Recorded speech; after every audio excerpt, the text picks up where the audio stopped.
we need to do a call to order and a roll call and all that. Yeah, I would do it. Who else are we expecting?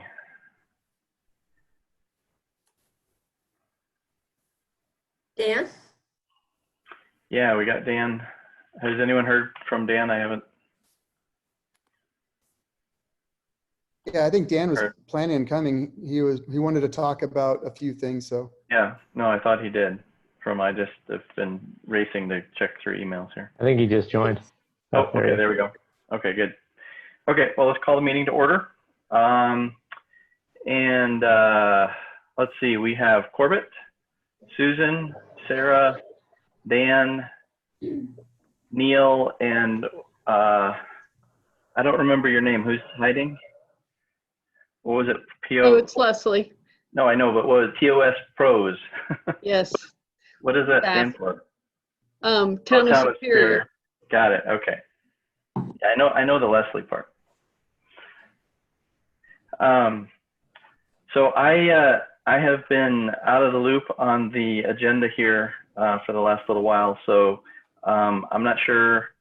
Do you want to walk us through that, Corbett, and make sure that we got everything in place? Yeah. So the first part is there was a couple of new things. Leslie brought up a non-motorized grant that she was going to kind of just relay to us what was, what's available out there, and maybe we could think about it and decide by next meeting if we wanted to apply, or just give us the puts and takes of it, I guess. And then the other thing was more of a, we've had multiple requests in the past, and we just got a new one about potentially programming the tennis courts. And I think we wanted to use 5B to have Leslie or Parks talk about what's available, and maybe we have a small conversation amongst us, but I really just wanted to bring it up and understand what's out there, and then have us kind of go off and think about it, and then maybe bring it up as a full discussion item next month. And it's not just because one person brought it up, because this has come up multiple times. We even had somebody on the committee who was a staunch supporter of this before she left as well. So I thought it was a good discussion item. 6A, I want to strike 6A from the discussion, the combined trail rankings. In short, that once I finally explained to OSAC how we've been doing the combined trail rankings for the last couple of years, they didn't understand, and they provided us their trail rankings with ties in it, and that doesn't work. What we do is, because we vote on it, we have our PROSTAC voted rankings, and they have their OSAC voted rankings, and we just did a combine and average that, right? So you add up the numbers, and then you go lowest to smallest, and that becomes 1 through 25. Now that they understand the process, they're going to go back and get rid of the ties, give it back to me, and we'll have it available for next month to do. And then Dan wanted to talk and give us an update on crusher fines. I wanted to have a discussion, I think we all did, from last month, where we walk through the parks in different areas and kind of take a look at what's needed in there for a proposed budget recommendation. And then the final part of that is there any updates or anything else we need to be doing or thinking about from the PROSTAC, OSAC combined update? I pulled some things together. I think I sent it to you, Todd, and a couple other folks, where I took the last 6 years of work plans for PROSTAC and OSAC, and I looked at the charters of both, and I compared the work plans to the charters and tried to fill everything in on a work plan underneath what they're supposed to do on the charter. So to see how it maps out, to try to get a better understanding of if there's any overlap, if there's any stuff that they're doing or we're doing outside the charter, are we doing exactly what we should? Just have a bigger picture of the two groups in support of, to say, does it make sense to combine? Does it make sense to just divvy the wealth or what? So I have that available if we want to include that in discussion right now. And then the rest of the stuff is updates and look ahead. One of them is for the, and I'm going to butcher this, the, what is it? The Oregon Roach Trail. And the CAPS is doing a, there you go. The CAPS is doing a down select on art, and I've been a participant in that. over the last week or so, and I can try to give a little update on what we've been doing in that and where we are. So that was the agenda. And then we have some look ahead things And as other look well. ahead, yeah. Is there anything we're missing from the agenda? Going once, going twice? So I got that we are adding a crusher fine discussion to new business on 5B. Was there something else though that wasn't in the draft that you sent before that we're adding? The crusher fine was actually as part of 6 is a discussion one. 5B was, I think, the tennis courts, if I recall. No, there was nothing else other than the tennis courts were added after, I think, after the draft.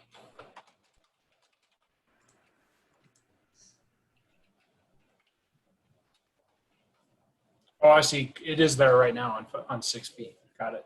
So tennis Yeah, court is the only thing that's missing from the draft at new business 5B. Got it. And I think Yeah, that's and part of the updated one that Leslie sent out. yeah, and it is on the agenda for the website. Oh, okay. Okay, well, if there's nothing else, agenda is approved. I think Leslie said there's nobody that we know of for public comment. Hey, Leslie, excuse my ignorance here, but would we see any, like, would we be able to see if anyone's listening that wants to speak in, or do you manage that, or how does that work? I can see the attendees and I can allow them to speak. They raise their hand. So right now we don't have any attendees. We only have members. Okay, well, that makes it easy then. No public comment. Okay, moving on to 5. 5A, the State Trails Program for non-motorized things. What is that all about, Leslie? Okay, so I just wanted to make everybody aware that there is a trail round coming up through the state, through GOCO. They have several different options for trail funding, and one of the things that I thought would be prudent and timely was a planning grant for the CenturyLink property. Because there's so many social trails up there and there's not really a organized plan of a trail system there, is that we could apply for a planning grant through this. The planning grant would allow us to hire a consultant, do a master plan just for that particular property, and come up with kind of what our plan is for the next 5-10 years, just for trails on that site. The dollar limit on that is $45,000. It does require a 30% cash match.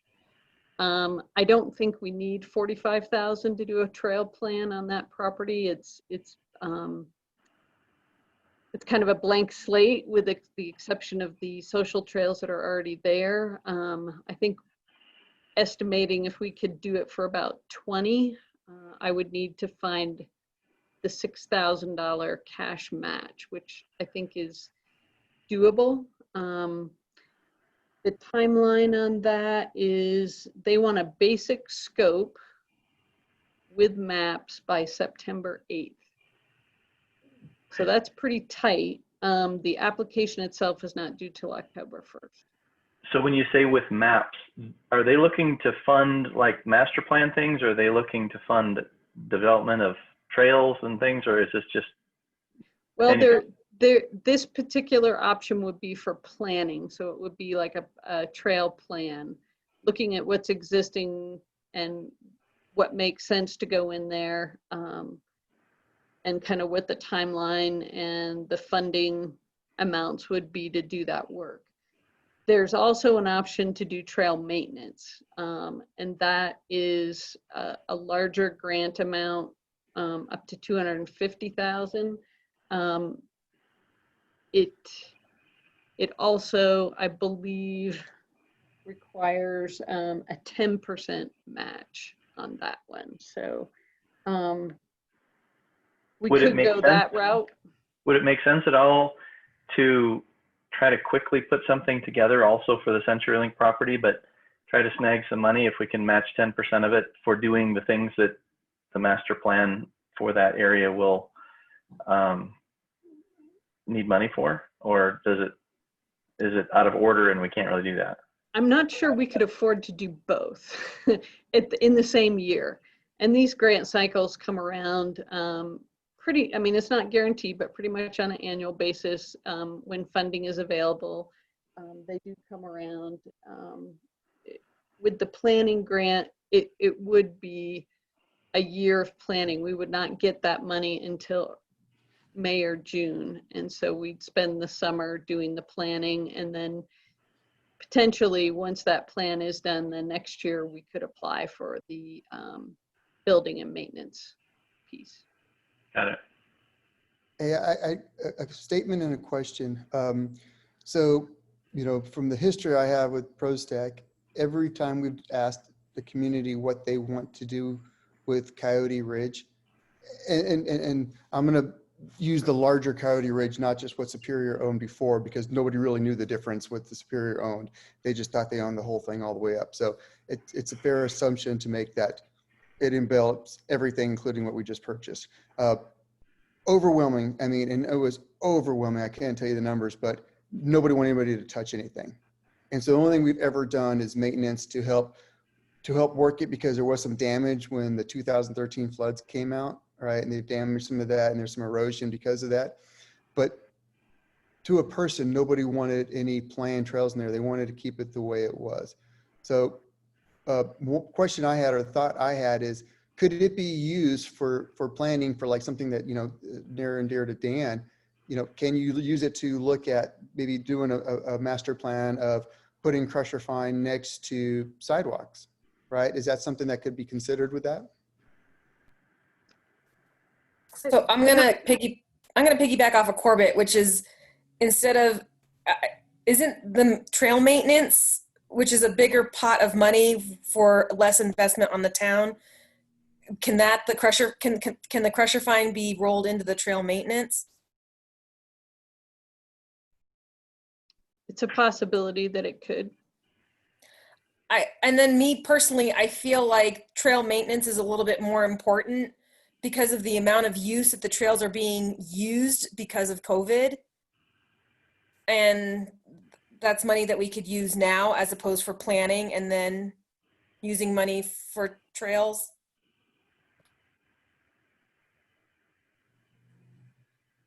And I can certainly take a harder look at that maintenance grant and see if it would allow for the crusher fine additions and where those, you know, then we'd have to come up with where those need to be. But I can certainly look at that. I don't envision that we would go for anywhere near $250,000 because I don't think we can afford the match on that. So. And what does this do? What does a submission do? So the submissions are due, the application itself is due October 1st, but they kind of want to know what we're looking at by September 8th. So, you know, if you guys are like not ready to look at a plan for Coyote Ridge and kind of want that to sit as it is for now, I can take a harder look at the maintenance of our existing trails if you think that's a higher priority. Leslie, just a question. I mean, when would the cash actually be due on the match? I mean, that would be a 2021 spend, wouldn't it? I think when you make application, you have to show proof that you have the cash. Well, my argument is if we can use the multiplier effect of someone else's money, we should do it. We're doing that with the roads. You know, I think, you know, Alex is submitting a couple of, I forget which organization he's submitting it to, but, you know, the federal dollars could contribute 2/3 and then we contribute 1/3, you know, for a traffic circle at, you know, Indiana and Rock Creek Parkway. It's 1.2 million. We put in 400,000.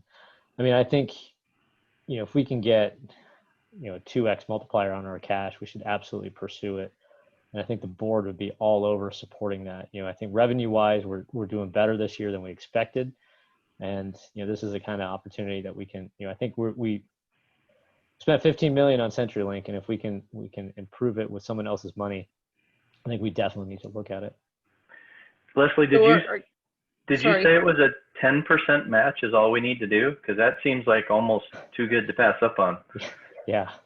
I'll have to go back and verify because I was really focusing on the planning one, and that one's a 30% match. So, but I have my notes right here. I just need to go back through and find them and see if that. And if the crusher fine can be like rolled into trail maintenance, I mean, Dan's done a lot of work on that already. That's something we can already present. Mm-hmm. That's true. So Neil, if we put a request in for next year for, let's say 25K, because we wanted to have a match of the whole thing, if we could get that, how do you think that would, I'm assuming that would be received well just because of the match dollars and relatively small amount? Yeah, I mean, I think it would be received really well just from the perspective of using someone else's money to get more done within town. And even beyond that, I mean, if you look at what we're investing, across the board, this is just, going to allow us to do more. I wrote down 45K for the dollar limit. Was it actually 25? That's the planning grant has a maximum of 45,000 ask, but then you are required to come up with the 30%. It looks like, yeah, the 10% for the trail maintenance, I believe, also needs to be cash. There's a couple other stipulations, but I think we meet most of those. It has to be available to the public for a 25-year period of time. So, you know what? I'll make some phone calls tomorrow and just verify some of that information since the turnaround on this is pretty tight. And I can let Matt know that PROSTAC is in support of maintenance of existing trails at this point in time and see what we can accomplish in that area.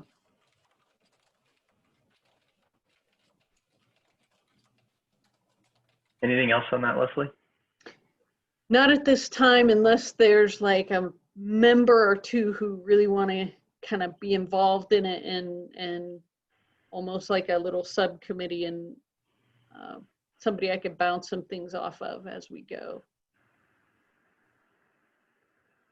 So from a crusher fine standpoint, Dan, do you want to? I can. One problem is that I'm going to be out next week, but I can help after that or before if you have some input before then. And I think your information is pretty well documented, so that's very helpful. Okay. But yeah, definitely if there's anything else I can provide there, happy to do it. And I also suspect that the master plan trail, the park inventory and amenity assessment they're doing will have some feedback as well that we can utilize.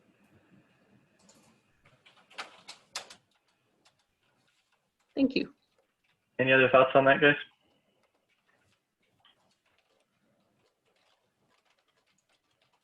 So what you said, Corbett, about the CenturyLink property and leaving it alone,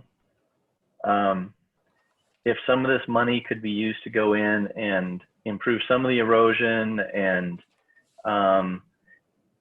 help somehow some of the trail braiding that's been going on and things from recent events in life, is that something you think is going to irritate anyone if we went in there and improve those trails, just the trails that are there already?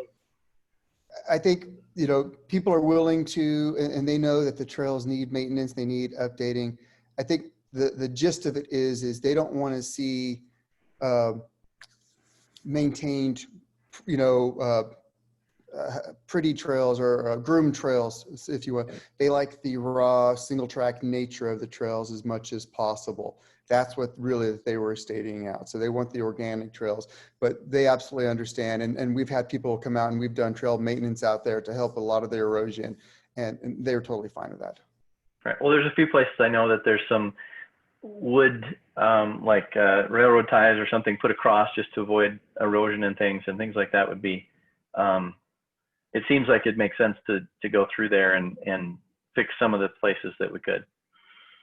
Yeah, and I don't know if this is under planning or maintenance, but one of the things we've always wanted to do as well is give them a new place to go in certain areas, or some of the social trails aren't safe. They're going straight up the side at a pretty steep angle, and we've always wanted to, give them an alternative. I'll say it that way. You never just take away a kid's toy. You give them the toy you want them to play with, right?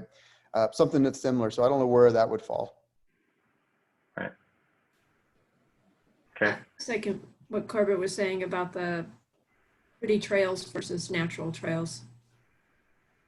But I've heard the same thing, and I also personally share that belief as well. Yep. I think we've probably all been out there and appreciate just how it is. Okay. So just to walk through what we're doing on this, Leslie, you're going to check on the grant money and make sure that we understand what we can do. We'll have, I think, some more conversation here in budget time about this, but I guess just put our thinking caps on and what we could construe as trail maintenance that could consume some money. Correct. And there may be an opportunity where we can put together a application that involves, existing plus maybe a project or two on the new property. Okay. Yeah, Okay. and Leslie, just if it goes without saying that I think the board and Matt and Paul will probably be, fully behind, securing additional dollars to get a multiplier effect on the town dollars. So don't let that stand in your way at all. Thank you. Appreciate that. Okay, if there's nothing else on that, let's move on to the court reservation system. I saw some emails. I did not have a chance to read them yet, but it sounded like we had some software that may be useful. Yeah, and again, a little bit of the background on this is we recently, the town board recently received an email requesting reservation type system for the tennis courts by the North Pool because they're always busy. And this wasn't the first time that we've heard that. We've heard that multiple times over the last 5 years I've been part of the committee. And even like I said, I can't remember her name right now. One of the previous committee members was a big staunch and that, an advocate for us to put in some kind of reservation system. So, from this perspective, at least, I think it would be good for us to understand what the opportunities are out there, and then maybe for us to go back and contemplate as an individual, then come back with maybe a decision in September to say, do we want to, see if we can get town to enact this or not, but as a recommendation. So I've talked with staff on some of the history and just what they've observed and heard from the community over time. There's a feeling that probably the summertime, that mid-May through August period is when people are having a hard time finding a court. The rest of the year, I think it's pretty open is kind of the observation staff has had that maybe, a point of opinion. But we do have the reservation system that we utilize for the shelters, for the ball fields, and for the pool. Part of the challenge is going to be we don't have staff on site, so we can't really check on people if they don't show up or if somebody takes somebody's court. It's going to have to be kind of an honor system thing. The other thing that's kind of a stumbling block right now with our current software is that just like at the pools, if you don't charge a fee, it doesn't allow you to cancel it, which is silly. But that's the way they wrote their software package, and they haven't been able to make any headway to correct that. So staff can go in there and cancel it, but you cannot self-cancel it. So if you were to make a court reservation and then find out you have a conflict, you would have to, we would have to use staff time to make those cancellations, which is a little awkward and time consuming. But we are continuing to work on that with our software vendor because it is a stumbling block across the board. So this may sound like a dumb question or getting revenue where the city shouldn't, but would it make sense to charge a quarter or some tiny amount of money that someone's got a little skin in the game that they're going to even show up for their reservations? And then if that also allowed people to cancel it, is there any? We could charge like $1. Yeah, and I don't know if that makes sense or not, but it seems like maybe that can solve a couple of problems of people not showing up as well as the cancellation. I think that would work. And the timing is good. I can squeeze it into the fees and charges for the new year. The other thing to keep in mind is we have 6 pickleball courts coming online, and our intention was to run them the same as the tennis courts. So if we want to have seasonal reservation system, during those summer months and the rest of the year is drop-in, or if we want to do it year-round reservations, it would have to be the honor system the way we're set up now. And unlike Boulder, who they allow people to make reservations like an hour ahead of time, we would have to be able to post them. So I would say 24 hours ahead of time probably would be reasonable, so that we could post the schedule on site for that next day.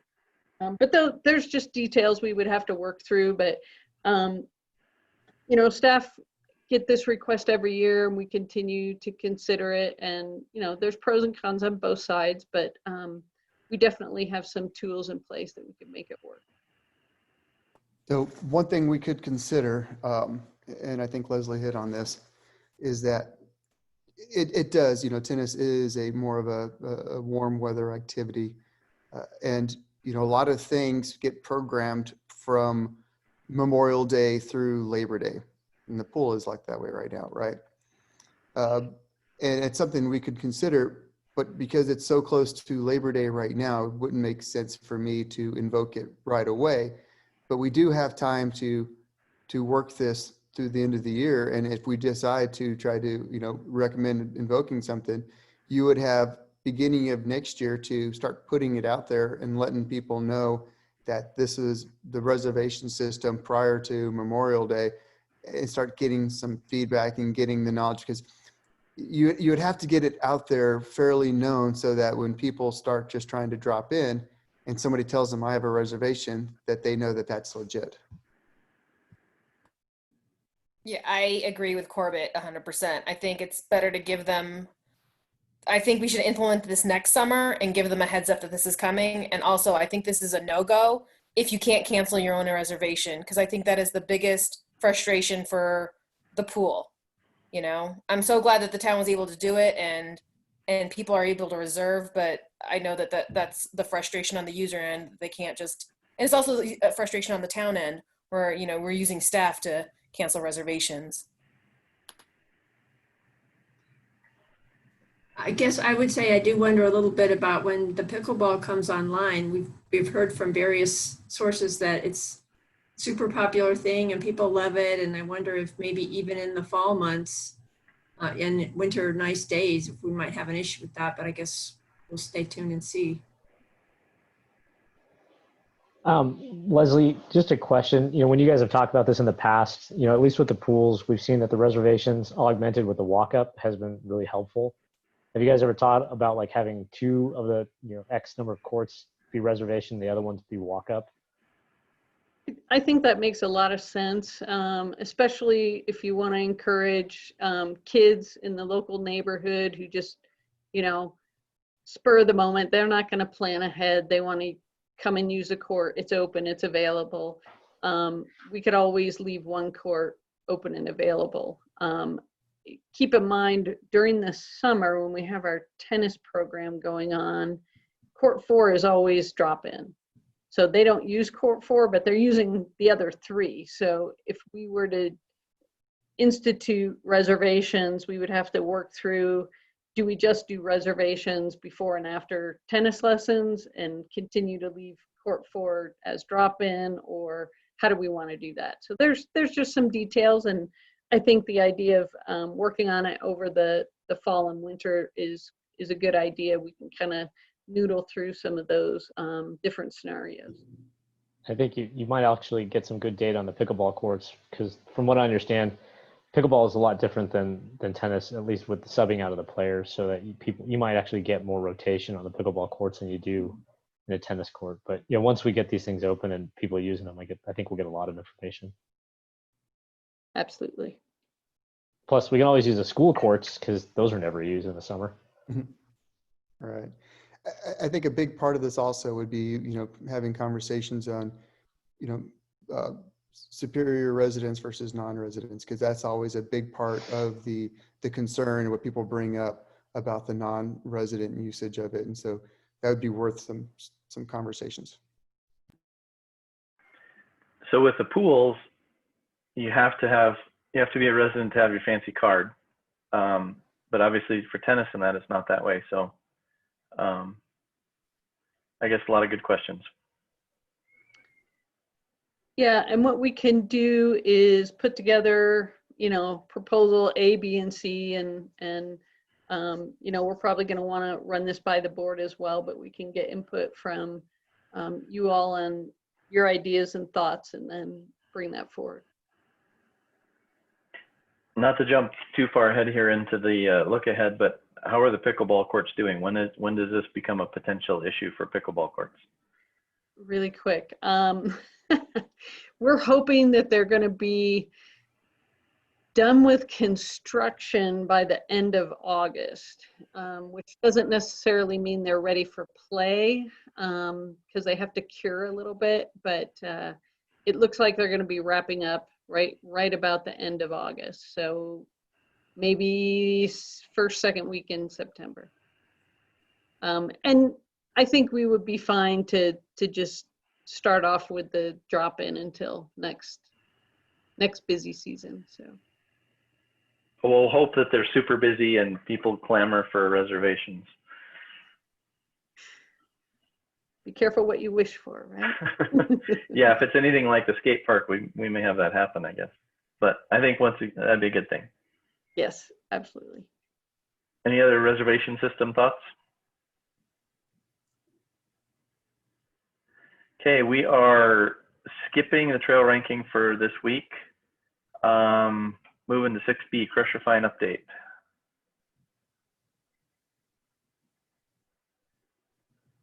I'm looking at you, Dan. Are you? Yeah, I just pulled the comments. The main reason I wanted to put this on was just because I wanted to get into public comment. The follow-up that we had from last meeting where we were talking about how expensive would it be, and Allison got some numbers for us. So what she found was that for a 2-foot wide jogging path next to sidewalks, price per Crusher Fine is currently $4.13 per square foot at a 4-inch depth, and that irrigation adjustments could increase costs, you know, depending on where that was happening. And so Neil made the observation that for the 0.6 mile section that we were considering, like along McCaslin there on the connection to Purple Park and Colton, that would be something around 25,000, and then some additional allowance for landscaping rework, depending on how much we'd need to do there, and also I guess some irrigation if we need to do that. So I don't know that we need to make any decision on it, but I got questions from OSAC people about where it's at, so I just wanted to put it on the agenda and mention that we got these numbers back. So with regard to maybe being able to squeak this into trail maintenance and the grant, I guess how do we go from where we're at in kind of sort of thinking about it and turn that into a real plan that we can execute towards if we had dollar bills? Yeah, it's a good question. I mean, I think it seems like a stretch to me to call it maintenance, at least what that section that we were talking about, because I think it's not going to be able to, you're not going to be able to just place it right next to the concrete. So I think you're going to have to look at how far up the hill you need to go, and then, you know, probably do a little bit of planning about how much, or if in places does part of the hill need to get dug out a little bit to flatten everything out. So yeah, I would guess that it would fit under the planning grant as opposed to the maintenance, but I guess I don't know for a fact. Dan, are you talking about that section that's south of Colton then? The section I was referring to for the 0.6 miles was the, here, let me just see if I can. But if we do that section, it also ties into Crusher Fine that's behind Edison and up along McCaslin. Yeah. Right there, that bridge where McCaslin is with the Crusher Fine, that definitely needs maintenance. Yes, that's true. You know, so I don't know if we can kind of finesse the language so we can get maintenance and then get more Crusher Fine. Yeah, You know, that's a good point. Improve the existing one and then. Can you guys see my screen? Yeah. Yeah. Yep. So I think the section that we were talking about was essentially here. Is that right, Neil? Is that what you were thinking when you said the 0.6 mile? Yeah. So 0.5 there and another 1/10 or so there. Yeah, and so that would, the benefit of that one is that it would kind of complete the connection here through to the existing pressure fine that's already there. So on the north side of that, Dan, where are you thinking this ends? I was thinking really just somewhere around here in Purple Park. Yeah, I've got it going here to the bridge, and then there's a bunch of obstruction next to the bridge. So, yeah, there's not really a great path through here. There's not really a place to put it, you know, in this area. So Todd, you mentioned Go ahead. You mentioned the what next, Todd. I guess to me, where I would see the most benefit in this is if we could get some kind of a subcommittee together, just a couple members, to really look at this and make a recommendation. If we could get funding for this, whichever way, either through the grant or otherwise, where would we do it? What does it look like? What makes the most sense? And really have them look at it in terms of, well, we don't think we could really put it here because of grading and whatnot, and then bring forth to PROSTAC their recommendation, a subcommittee recommendation, you know, and with the guidance that, hey, we're looking for town connectivity, adding Crusher Fine to go from the south to the north or east to the west or whatever. So I think the place Sarah was talking about that needs some maintenance is right here. Is that right? Yeah. Yes. So as far as a couple of heads to put together to take this to the next level of completeness and I guess turn this into a plan with some real numbers and all the details that would be needed for a contractor, whoever's going to do this. Dan, is that you that wants to be part of that for sure, I think, I'm guessing? Sure. Mm-hmm. Who else would like to be on that? I think, I mean, are we basically just paying someone to give us a quote, or is that the kind of thing that we can just have a contractor that we point to that area and say, can you give us a formal quote on this? I guess my thought is that the subcommittee would look at and say, here's the total stretch we want to do, and not just this area or that area. They would look at that and say, this whole line makes the most sense, and we think maybe we start with that area right there, or whatever area, you know, is the first area to start with. But what does the whole picture look like to allow the connectivity, and how does the whole thing morph together? And maybe, you know, because this is in conjunction with something that's already crusher fine, that it will help speed up the process. But is there a second step to it, or is there a follow-on, or is just that section the only thing we need to do? And that's where the questions are in my head. So the subcommittee would come back and say, here's what the total picture looks like. Here's what the end goal looks like. Here's what we want to accomplish right now. And here's what we recommend and why.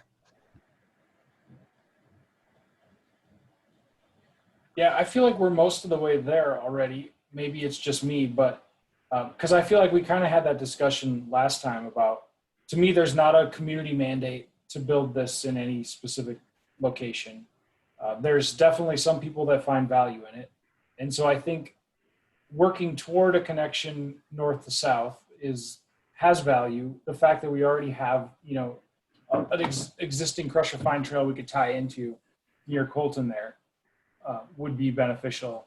So I'm not sure what much more, you know, what else I have to provide to the subcommittee, I guess, would be the main thing. What would we do next after this section, right? Where would be the follow-on after this section? And I'm not sure I know. I think I would probably say we would see what the reception was like from this section. Actually, I would say first we would see how much this section costs, and if it's going to be cost prohibitive. And if it is, then maybe a different routing would make more sense, even though there is this existing section that's already got a connection. So Leslie, to dive in a little further to the costing that we got last time, is there a contractor that the city uses that we could show Dan's map to and just say, hey, can you give us a quote for this section of 2-foot wide crusher fine?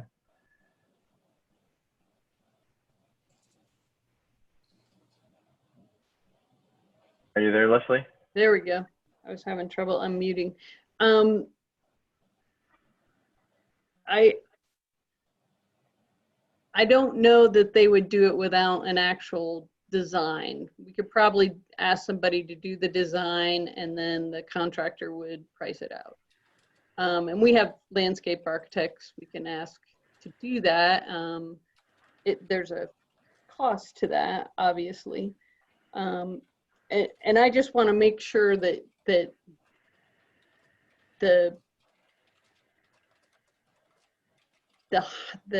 most important trail project that you guys are looking at is this crusher fines. Like, because you could use these grants for trail connections, trail additions, trail planning, trail repair.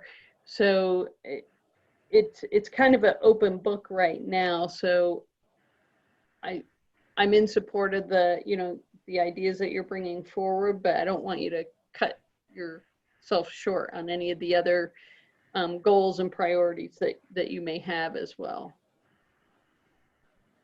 Well, there's the trail ranking list, obviously, to just pull from that I don't have in front of me. But it's a good point of, if we have this money, I think it would behoove us to very quickly look through things. We can just go down the trail ranking and pick the top ones that need maintenance, or maybe modification that we could put under the auspices of maintenance anyway, and put that together. Because at least what I'm hearing, if I put all this together in my head, is let's say this 0.6 miles of crusher fine, instead of $25,000, turns into $35,000 with some sprinkler heads moving and whatever needs to happen, and cutting in the hill. And if we're going to try to maximize a match, it seems like we could potentially spend a lot more money. And so with that, I think we do need to just go down the trail list and see where the maintenance is that we could do and legitimately put in there without I mean, obviously we don't want to be crooked with the grant writing and all of that, but there's a lot of things that we could do that I think would be reasonably considered maintenance on trails. And if we have only realistically until September 8th to get a good first run at this going, I'm not sure how we need to go about it, but I think it is, like you said, Leslie, bigger than just the crusher fine that we need to consider. And I think that September 8th date is really to give time to allow for conversation between the town and the granting organization, so that, you know, we don't put in an application that you know, doesn't meet their guidelines. So now that I kind of understand where you guys want to go with this, we're looking at trail construction and trail maintenance, and probably focusing on those two things. And if I can let them know that it's, you know, this much of it is trail connection, this much of it is pressure fine, addition to trails, this much of it is, I mean, you can use the grant monies for facilities that support trails. So it could be benches, it could be signage, it could be wayfinding. Those kind of things are allowable. You know, so we could look at some of that. And I think we don't need that detail until we actually put in the full application in October. Okay, so we still have a little bit more time. Yeah, and you know what, I'll really dig into this a little bit more, and you know, I'll talk to Matt about how he wants to bring this forward to the board and what that looks like. Leslie, does it, I mean, in that list of things that it could include, does it include, you know, shade structures? I think it could. I think if you could make the argument that it's in support of the trail, that's kind of how they framed the allowable costs.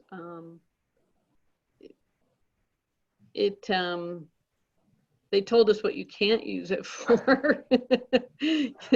Promotion, you know, some of those soft costs they don't want to fund, but they'll fund even staffing if we needed to hire somebody to do something, but we typically do most of that work through contracts. So. Okay, so it sounds pretty wide open. I think it is, and I mean, but keep in mind that it's not an unlimited bucket, so we're competing with other people, and depending on the level and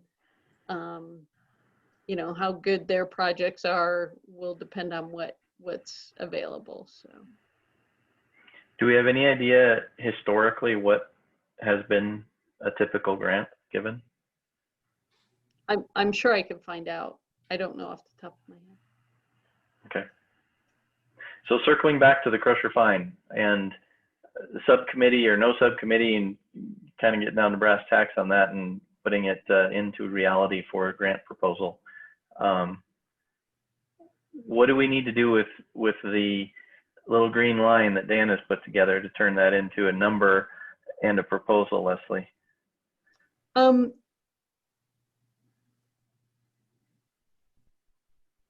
find out what our next steps are. I think we can take the number that, because there's already a trail there, there's going to be minimal grading work that needs to be done. We can take a little bit closer look at the irrigation along there, and then just use the linear feet number that she gave to Dan, the $4.13, was it?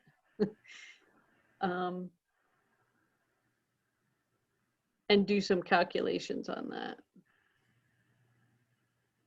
Okay, and is that likely good enough to put in this October 1st proposal, or do we need to actually get anything else done before then? I'm sure they're gonna want information on as much as we can give them. It's too bad we don't have trail counters out there, but you know, the amount of use on the trails and just the demographic information, the basic grant stuff that they're going to want to see. I think the information from the master plan will be, we can submit that as good backup documentation for popularity of trails. And I think Boulder County has some data as well, although it doesn't directly correlate to Superior Trails. I think there is some relationship there. So it was, I don't remember, a year, maybe 2 or so ago, there was some talk about some trail counters or occupancy counters for different things, just electronic box that you could put around and have some idea of how many people are using different facilities. Did the city ever do anything like that? Purchase anything or have any relationship with a contractor that uses them? They're used quite frequently out there. We have not purchased any. We've talked about it. There's different models out there. A lot of the issue is electricity and getting electricity to the trail counter sites. So anywhere from $2,000 to $5,000 a piece for those. Okay, but the city, we don't have any of those sitting No. in your back closet that we can use. Okay. No. Okie doke. Anything else on Crusher Fine? Okay, moving on to budget recommendations. One option on the crusher fine, you know, absent or sort of excluding the grant option is as we get into the budget, you know, if PROSTAC wants to make a recommendation for X number of dollars for this stretch, you know, both the landscaping investigation and then ultimately potentially build it. I think that gives PROSTAC a bunch of information on that stretch. And then beyond that, we should be able to leverage the PROS master plan for what other parts of town need, you know, connections on, you know, for a crusher fine, you know, because I don't think the PROS master plan is going to cost it out, you know, to the level that we want it. But, you know, we can use a budgeting process to kind of cost out that chunk and then, you know, potentially put in a $40,000 plug for, you know, adding crusher fine at that segment, you know, including all the costs associated with doing that. And then hopefully the PROS master plan will flush out additional avenues for more crusher fine. So just a thought in terms of how to carry that forward, you know, beyond that stretch, you know, what other parts of town?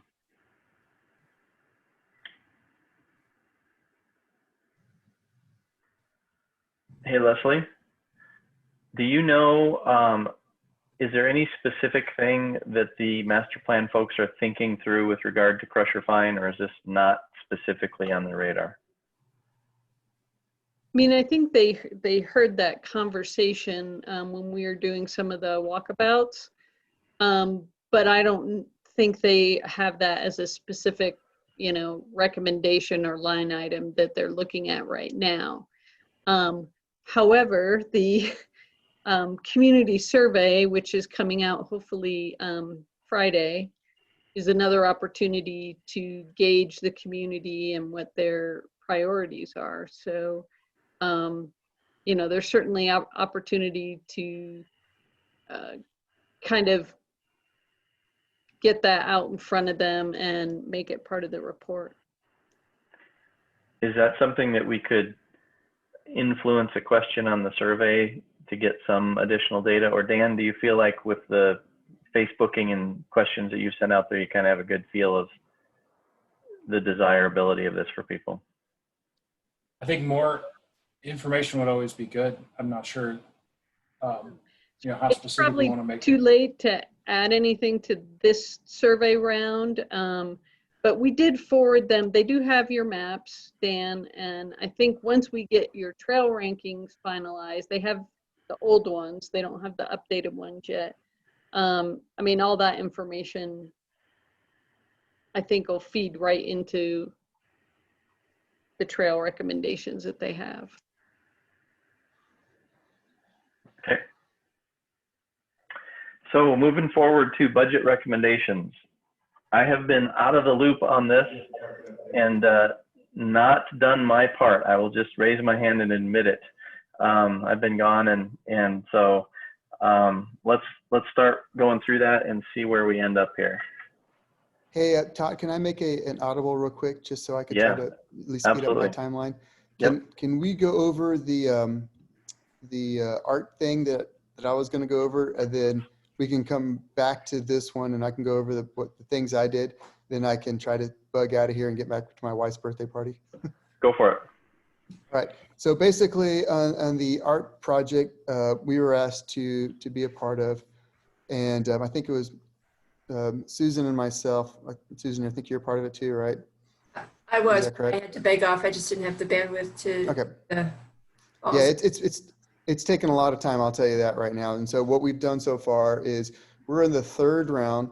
I'm not sure exactly what the first round was, but the second round was essentially we looked at 153 different artists, and some of these art were existing statues, and some of them are site built. And what this is to put something there at the new trailhead, and the guidance was it's to signify the gateway to Boulder Valley, right?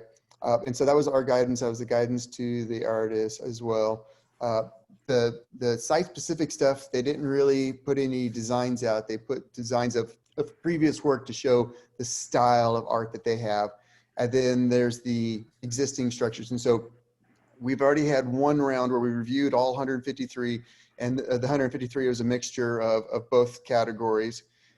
We went through the first category, the existing art that you could just purchase off the shelf, and then the site built stuff as two different categories.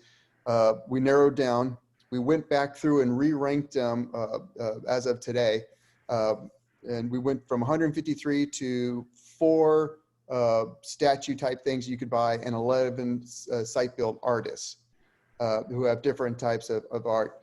And then we rank those today from our 1 through 4 for the statues, and then 1 through 11 for the other ones. And then we have a meeting tomorrow to go through those rankings and narrow it down even further. So that's kind of where we are today.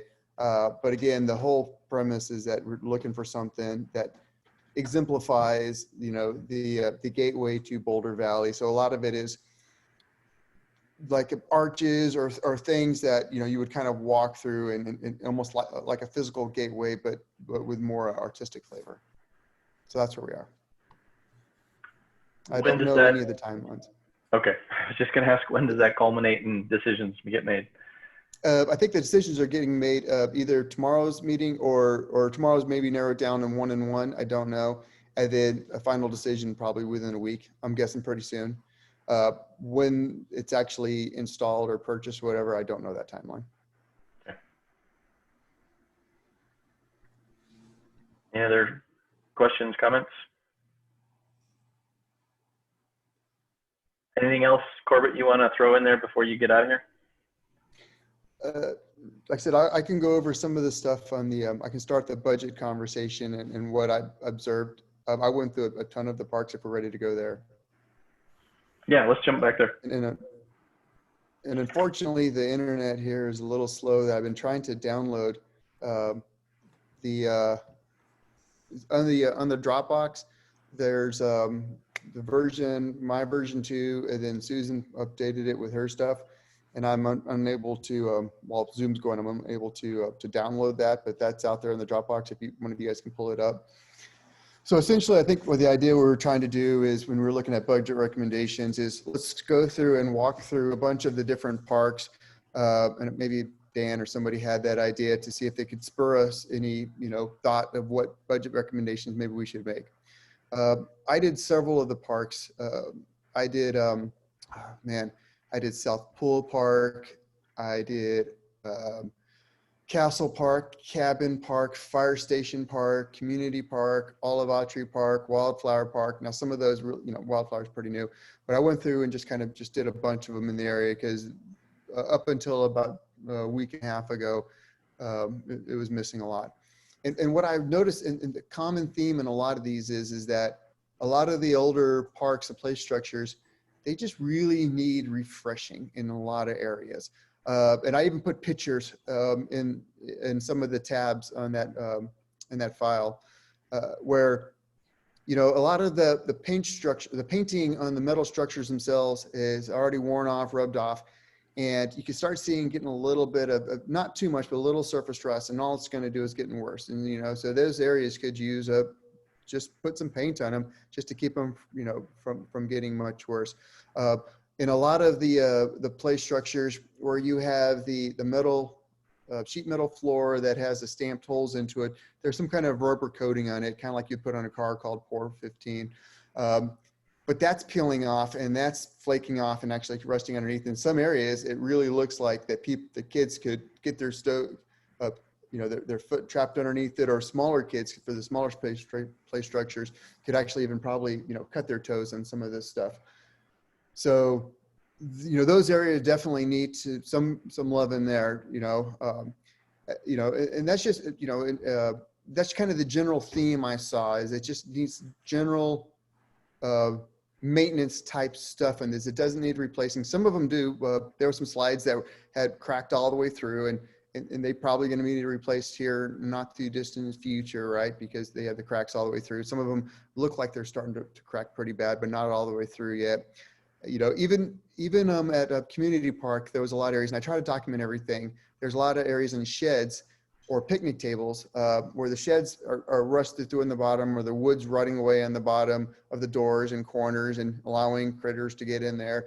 And some of the picnic tables out there you're seeing some of the stuff, the same things where it looks like that they're starting to rust through, or somebody actually really looked like somebody put a fire pit on it, like a little hibachi, cooked something, and then the heat damaged it. Now it's gotten worse. But I don't know if it's a recommendation or more of a recommendation or more of a recommendation to park staff to really just kind of go through and take a look, from my perspective, take a look at all the parks and really start looking at, maybe they already have this and I just don't know it, but what is the bigger picture plan to start refreshing some of the stuff? They don't really, a lot of it doesn't need to be replaced. It just needs a little bit of loving on it. And so that's kind of my thought and a lot of the areas that I saw. Thanks, Corbett. So I was just pulling up, if I can find it here. I just pulled yours up, Susan. There's yours, Corbett, here. And I think I saw Dan had another one here. As far as putting this into a budget recommendation, do we want to just kind of peanut butter this into a maintenance category? Are there specific things? I mean, most of what I heard you talking about, Corbett, was maintenance type items. Is there a way to break that out into different buckets that we're thinking, or how do we want to go about that with the existing parks? So from my observation, I guess, rather than PROSTAC trying to come up with a budget and recommend that for that, my recommendation is more for parks to just take a look at, and maybe in the future meeting for them to kind of let us know what is their plan to work the maintenance on this, to get on top of some of this or ahead of it, or to fix some of this stuff that really needs to be fixing today. You know, and they can use our observations as a start, or go out and look at them themselves. But I guess that's kind of where I'm at. Not really for a budget recommendation. Nothing really said, you know, we need to recommend from town staff or from the town board budget to go fix this stuff, but more, you know, for to inform parks and then maybe have them come back at a future date.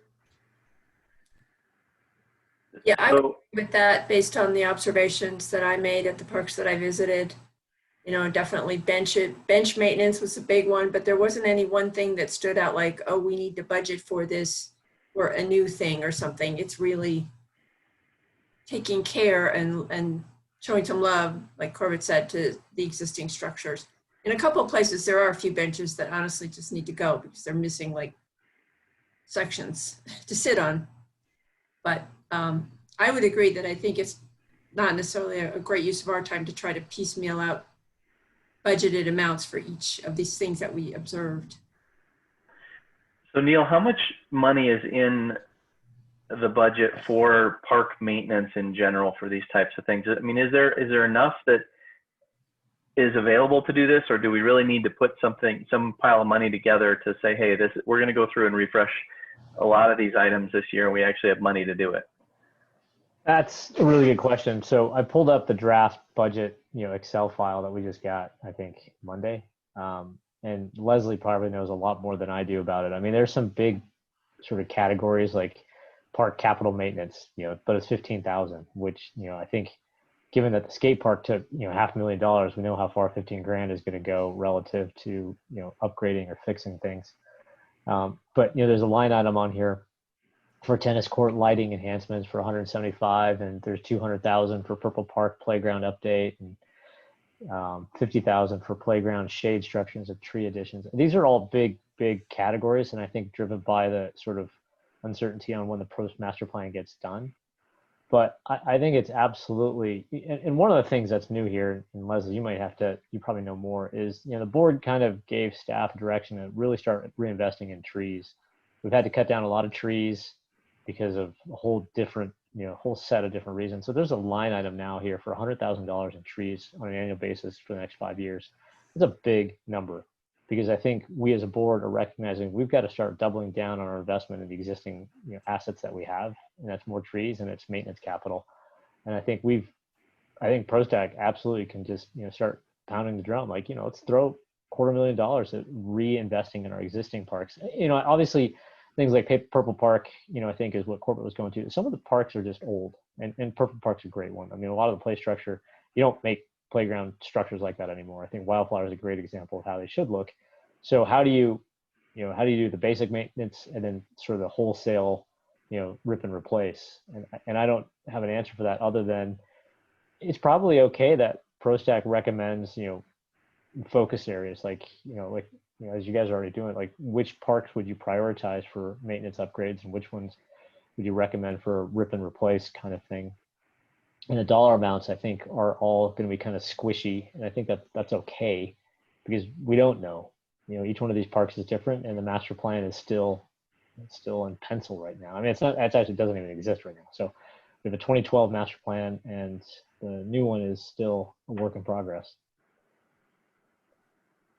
It's a long answer, but Leslie, I don't know if you have any more context on what's in the budget file right now, other than these could be a lot of placeholders. I don't know. Sure. I don't have it right in front of me, but there's a budget line in the general fund that's called park furnishings. And so I think there's 10 or 15 in there every year pretty consistently. Could it be more? Sure. And that's where we do the picnic tables, the benches, the painting, some of that love, as you put it, putting some love back into the park. And we do try and hit, the areas that are most in need. And I'd be happy to have staff either come to a future meeting and kind of give you a report on what those priorities are and what we have planned. It's interesting, Corbett, that you mentioned those platforms, because we just got 3 new ones in last week. So I don't know what parks they're going into or what playgrounds, I can't remember, but this is the time of year when they start doing some of those repairs and upgrades. But we're always behind the 8 ball there, so we're not going to say no to additional funding in that area. The bigger projects are really looking at outdated equipment or equipment that doesn't meet current code, or if we're trying to improve the ADA accessibility, some of those larger projects, where you have to pretty much replace whole structures, if not the whole playground. So. Hey, also, speaking of ADA, I do have a question. At Fire Station Park, it looks like they, last time I went through the concrete was bad. And then this time it looks like they just replaced the concrete and fixed a lot of the broken concrete that was around there.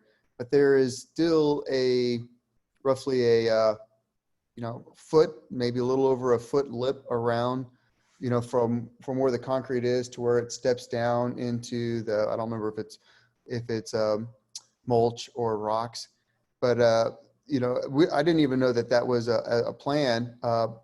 Was there any discussion? I know that, I don't think there was in PROSTAC. Was there any discussion in pros about potentially adding an ADA ramp to that area? Was it just that the play structure itself is not conducive to ADA and that's why they didn't add it? I was just surprised to see that when they added the concrete, there was no concession for ADA. I'm sure there's a reason. And yes, there was a discussion, and there may be some future improvements there. There's a lot of moving parts.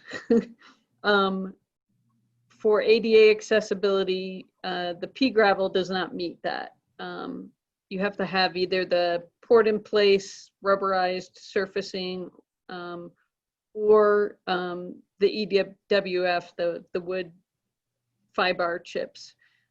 Do meet accessibility. The poured in place rubberized surface is obviously the most accessible, but it does not have the same fall rating. So the equipment that's currently there, we have to either use the pea gravel or the wood chips there. We can't use the rubberized surface. And the wood chips tend to blow away in certain locations in Superior. So we're potentially tagging that for a future project. We had to repair the concrete this year, but we may need to go in there and do some additional work to make that, improve that accessibility. So you're spot on there. All right, thanks. I guess from a budget perspective, the only thing I saw, and I don't even know how much to ask for it, the only thing I saw that I would recommend for a budget recommendation is the dog park. We've talked about this in the past, and I think it's, and I saw a lot of people, I actually went out there a couple of times and saw people use it. And I think it's time that we really start looking at maybe making a small dog area versus the large dog area. When I out there and I talked to a few folks and asked them, who had small dogs, is this still an issue? And they're all like, yeah, this is the one area that they say it's one of the nicest dog parks around, but it's also one of the only dog parks around that doesn't have a separate area. And I don't have a dog, so I don't know. It doesn't have a separate area for small dogs. So I guess, based on the input that I heard and over the last couple of years that we've heard from the community, that would be my recommendation, to put something in there for a small dog park. Inside the existing dog park and carve out a little area, or is this in addition to outside the bounds? What are you thinking? Ideally, it would be in addition outside the bounds. So you didn't take anything away from the big dogs, but it would have to be looked at. It would have to be evaluated. Who knows what can be there, right? I could tell you all day long, yeah, sure, add it to it, but I have no idea. Would it make sense to have that adjacent to that so that, all dogs go together, or to try to place that intentionally somewhere else in town if we're going to do that? I think it makes sense adjacent, because, it's the dog area and people can meet and they can just, I guess what I was envisioning in my mind, and when I looked up a little bit, what I've seen is that you walk through the bigger area and you get to the smaller area, right? Maybe there's a separate entrance to the small area. I don't know, but at least adjacent to it. I mean, you already have a lot of the structure out there, and you're already doing the grass and the things for that area. It just makes sense for efficiency, to try to keep it all together. But the grass looked really good and it looked really pretty out there. Oh, one other thing also in the dog park, in the trail, there's like a walking trail around for the humans, I guess. There are some low areas that could use some dirt. And I don't know if that's a maintenance thing or budget recommendation, but there's some low areas that were puddled with water. And when I asked the folks, they said, yeah, those areas are always puddled with water. And so while the dogs are playing on the inside, there's a little small walking trail around kind of the outside that the people usually walk around. And there's a couple areas that are low areas that they puddle.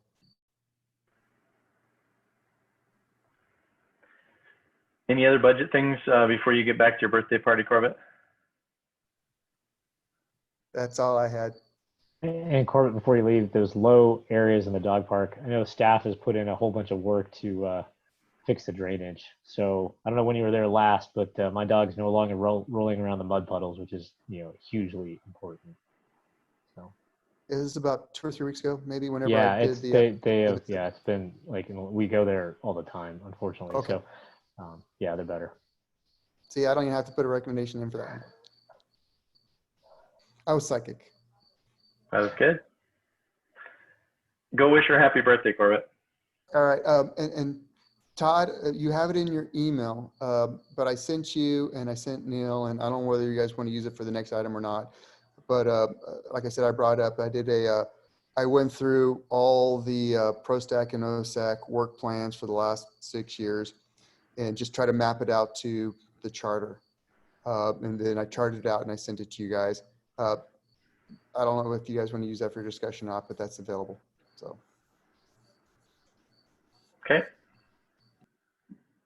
And I don't know that if anyone can actually see my screen, and I'm probably breaking some town board member protocol by sharing the Excel spreadsheet before, we've had a discussion about it, but oh well. This is kind of the budget spreadsheet. It's a beast. I'm trying to zoom in on just what's in Parks and Rec, and these are some of the numbers that I had talked about before, and as Leslie had talked about, there's 10,000 for park furniture replacement, which, I think, based on what you all have sort of already observed, is that woefully inadequate? I think that's worth asking the question. And this is what I mentioned, we as a town are really reinvesting in trees. And I think some of our parks have lost a lot of their tree cover, and it's going to be years before we start seeing the trees grow in. So why not think seriously about more shade structures around some of the parks as well? Only because that's something that I think Sarah's been talking about a lot. So it's something that I keep remembering. So I think it's okay, to sort of push to increase some of these line items and then let staff work with PROSTAC on more specifics. Because the thing that Allison referred to at our last meeting is CAPS has this big number up here, row 58, it's $100,000, because the CAPS master plan then kind of breaks down what the spending is going to be on. And it's, it's like 10, 15 line items. And then of course, with this year, with all the different cancellations they had in events, they're trying to take small pieces of that and redeploy it, like with the pop-up art and stuff like that. So I think it's okay to advocate for larger buckets and then let the master plan drive it and let staff drive some of that. But, what are the big buckets of investment that PROSTAC wants to see? Since, we're not building a new park in 2021 that I am aware of. There's a zone 3 park, but I'm not quite sure what the timeline is on that. And then beyond that, it's really reinvest in, because, and like Purple Park, this is a big investment in Purple Park. But beyond that, we have a half dozen other parks that can use some refurbishment, so to speak. So with regard to the ADA piece of the puzzle, I don't think we're really compliant very much. And so with that, what is the board's appetite, do you think, to pick a park a year or 2 parks a year or something like that and get them up to specs for ADA? Do we not want to do that and within the town just have enough parks that are ADA compliant, that there's places that people can go? I guess as a board, have you guys had any talks about that? Because I mean, this isn't just parks, this is kind of town in general. Yeah, I mean, and of course you're stuck with just one board member trying to, read into the heads of the 6 others, 3 of which are up for election in 2 months. So looking at my crystal ball, I think it's super important for all of us. I don't think anybody on the board would look at our park and say, it's okay that some people can't access it. I think holistically, we want our town to be accessible to everybody. I think we're obviously designing parks from the ground up that are ADA compliant. Between Founders and Wildflower, they're definitely better than some of the other parks that we've got out there. So I think, how we do that, is it all the parks at once, or is it, to pick a park and, like you said, Todd, do 1 a year? I think there's a significant appetite. If anything, I'm disappointed we haven't done it faster. And I think this is a perfect example of something that PROSTAC can beat us over the head with. And just lay out the prioritization. Just do what it costs to fix community park and fix Purple Park and so on down the list until we are compliant across the board. Well, it seems like we could pick a couple of things. I'm just making the assumption that $200,000 in Purple Park ends up with a compliant playground area. So I would hope so. Yeah, Is and that- I that will true? jump in. The master plan is gonna have some ADA recommendations on there. They are doing some evaluation. So I'm hoping we'll get some level of prioritization out of the PROST master plan.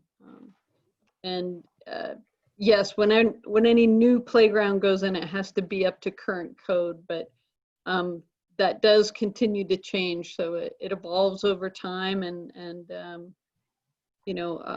as we put in new playgrounds or put in new equipment, we'll continue to upgrade those, but definitely something we should look at. So I'm not really sure how far that $200,000 gets us in Purple Park, because there's a lot of Purple Park. But do you know what that is earmarked for, Leslie? That's just the playground. Just playground? Yep. Is that around the playground? Is that, so we're gonna end up with an ADA compliant wood chips or that poured rubber plus a new playground? Can you do that for $200,000?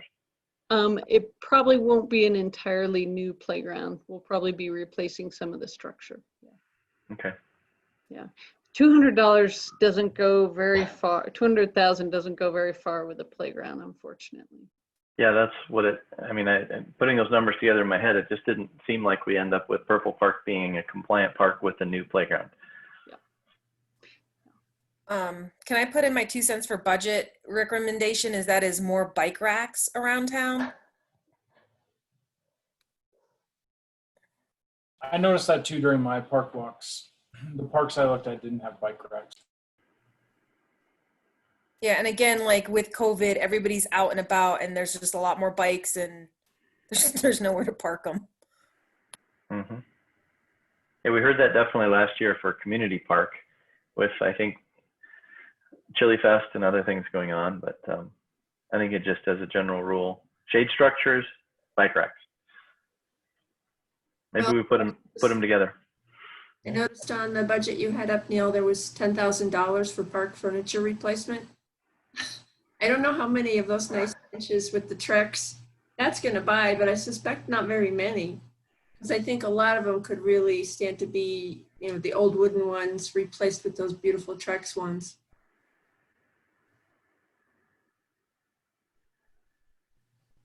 Yeah, I mean, I completely agree. There's a couple of new ones that popped up around the Riverbend Park, which are fantastic. Yeah. But we got a lot of really old ones. And I know some of them have names. I don't know what the naming process is, if there's like a payment or something involved with that to offset some of the cost. I mean, if there's ways to sort of mitigate the cost, maybe there's a way. Donation or something? Yeah, I don't know. I mean, I've seen a couple of them with names on them. I just don't know how that happens. People can do a memorial bench, and they basically pay the price of the bench. Not the price of the installation, but the cost of the actual bench itself. And that may not be something that everyone's aware of even. Where are those that exist that you've seen, Neil? There's one for Sammy Remington up at just off of McCaslin and Rock Creek. It's kind of that intersection. It's like that little goofy like U shape from the tunnel out to McCaslin. There's one there, and there's some out in Boulder County open space. Yeah, I've seen the ones in Boulder County open space. Yeah, Sammy Remington might be the only one that I know about off the top of my head in Superior. And we obviously don't do the ones in Boulder County. Yeah, but with Sammy's out there, and I think a lot of it was my kid's babysitter, so we knew her. So then it's really kind of neat to see the park bench out there and more like memorialized to her. Total caveat, like Leslie, speaking of the park benches, do you know what happened to the one that was in Riverbend? It looked like it got moved like 20 feet. I don't know. I'll have to ask about that. The new one? Yeah, there's a new one, and it got moved 20 feet towards the pond. And I was just wondering what the thought process was there. Did it get turned around? No, it went from like facing the drainage ditch, which I never Yeah. understood why they put the bench there to look at like straight into the drainage ditch. And now it's like 20 feet and now it's facing the pond. I mean, it's in a much nicer place now. I was just wondering. We had a complaint on the orientation of that bench. So yes, that was the result of community input. Okay, thanks. So for dollar bills, for benches and, you know, going from wooden ones that are falling apart to the Trex stuff and park maintenance and that, there's already line items in there, Neil. And how do we effectively just say, well, $10,000 just isn't going to cut it? I don't know what it needs to be, but what do we really need to put in there in terms of numbers, or do we just need to put in a line item that says this isn't enough and it needs, you know, sort of rethink it? What are you looking for from us on that? That's a great question. I mean, I think you've already done, you know, basic inventory, right? I mean, and for whatever reason, I couldn't get into your Dropbox spreadsheet. But if you consolidated that and rolled it up and just threw in, you know, if a new park bench costs, you know, $2,000 because everything costs more than I expect, and we want to do 5 of them this year and 5 of them next year and so on. That's you know, line item 1. You know, half a dozen shade structures here and there. I think it's okay to just say, you know, we want the town to invest $100,000 this year in, you know, and here's a list of things that we want to see per park. You know, like, you know, with the inventory that you've done, I mean, it's a phenomenal amount of work, and I want to see it sort of used for the budget process to prioritize and augment it with some of the work that staff's done. You know, but a good example, you know, Dan, because I think you sent yours out, or I was able to see yours, you know, with the inventory, you know, Founders or Children's Park, there's no bike racks to be spoken of, right? So that's got to be something that we have to do right away. You know, so by park, what's the investment? And then as you look at that, then how does PROSTAC want to sort of allocate, or rather prioritize across the parks?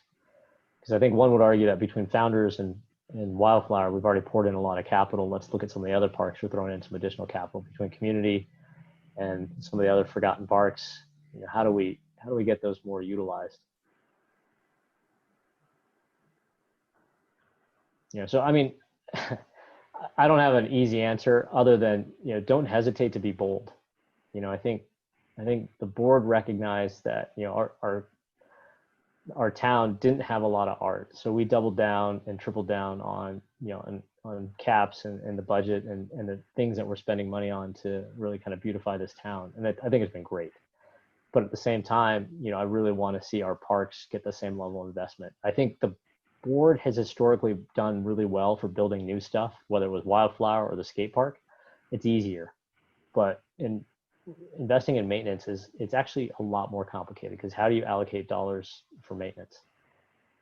Is it the sort of I guess brain fart that we're going through right now is how do you decide, you know, to put a new bench at Purple Park or Community Park, or a shade structure Community Park or Pirate Park? You know, it's not an easy sort of decision, but that's what you guys are all here for, is if you have a big pot of money, how do you spread it out, you know, over the next 5 years and try and prioritize it across the parks? Leslie, from your perspective, what would be most helpful from us? Do we go out and do we say, hey, we want a shade structure in this park?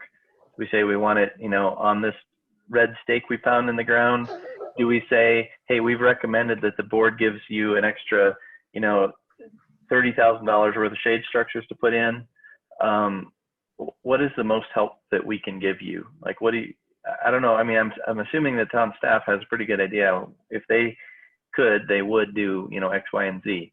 So are we doing things that have already been thought through in this, or how do you want this to work, I guess, from your perspective, if we could convince the board to give some more money? I mean, I think giving that level of detail is not necessary, what actual structures and what parks, but I think an overall recommendation that we begin paying more attention to our infrastructure maintenance, I think is one way to put it. And then if additional shade is another initiative that you're interested in. And then if you want to throw out some dollar figures, I think that's fine. We are still trying to balance the budget. So know that anything additional that you're asking for will have to be a negative somewhere else. So it's a tough decision, and I think the conversation is really about we would like to see parks maintained at a higher level, and we'd like to put money into supporting that. Got it. Thank you. I had in Go my on. notes from last month that Allison was going to check with consultants to see if there was an estimated budget for what we need for master plan related improvements. Is that something we should formally include? The PROSTAC master plan, is that what she was talking about? Yep. I do not think their recommendations are going to be so detailed that they're going to have a budget with them. I think they're going to look at recommending potential options for some larger capital investments. You know, what do we do with Town 15? What do we do to make sure our pools are functional for another 10 or 15 years? You know, maybe I think they were potentially going to look at Autry Park and recommend a master plan, or maybe even do a high-level concept plan there, because we keep adding amenities in there and we haven't really done a comprehensive plan for that park. You know, and we've got the 36 bikeway going through there. So I don't think we're going to get budget figures from the master plan. We might get projects identified. It seems like though in budgeting this year, we have to put a placeholder amount in to implement some of the things that, you know, come out of the master plan. Is there already something that the board has put in there for that, Neil, for next year, or is that naked? That's a good question, Todd. I actually don't see it. And I don't know if that's because, you know, we've got the big bucket line items that I kind of showed you before, and there might be some just reordering based on the PROSTAC master plan. And the difference, and I think what, you know, Dan's notes kind of reflected was what we did with CAPS, because the CAPS master plan was happening in parallel with the budget, and we didn't know how to categorize anything that came out of it. So we just stuck, you know, CAPS investment, $100,000. And, you know, where I think Allison was suggesting is a plug to kind of, you know, tie back to the PROSTAC master plan. It may not work because we have, you know, 20 different line items already for Parks and Rec. And really, I foresee it hitting the next budget cycle. If those recommendations come out in, you know, late, probably early 2021, the master plan,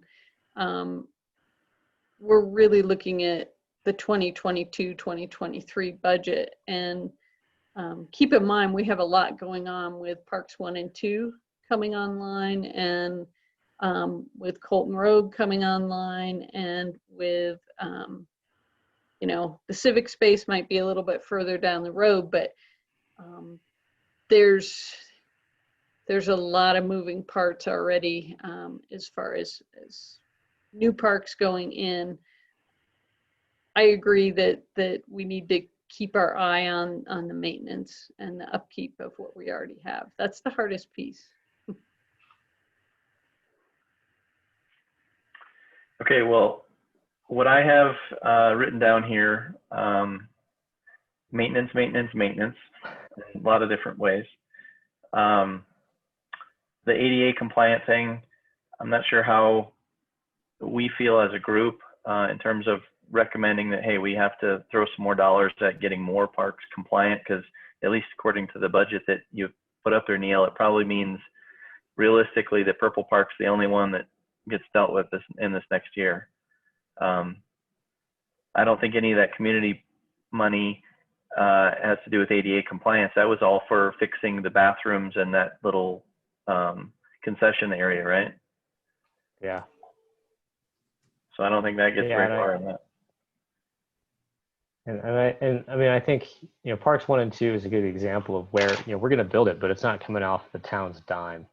The builder is going to be paying for that. So, I think, and of course there's a budget and everything else, but when it comes to our dollars, I think there's nothing to suggest that you can't, tell the board, ADA, focus on ADA compliance and maintenance. Let's start doing the same thing that we, and I think the interesting thing about maintenance, it's not attractive. When you cut a tree down, you plant a new tree, it's pretty. When you scoop out a bunch of gravel and you throw in a bunch of rubber bits, it's not as exciting, but it has a great and huge impact. And I think we need to, and I'll do it for sure, is to just remind the board about reinvesting in the assets that we have. I mean, if nothing else, the last 7 months has demonstrated how awesome this town is to have all these amenities around the corner, so that when we've been locked down, we can go out and do stuff. And they've taken a beating. The trails have taken a huge beating, and I think a lot of our equipment has too. And I think we probably do need to look and spend 100 and 200 grand just on fixing the things that got beat up under COVID, overuse. For sure.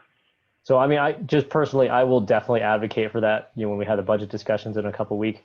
And I think, PROSTAC can continue to do the same thing, from the perspective of just really emphasize the need to, get our ADA compliance right. Even though these parks, some of them were built 15 years ago, it doesn't excuse us from not prioritizing, reinvesting in them to make them compliant.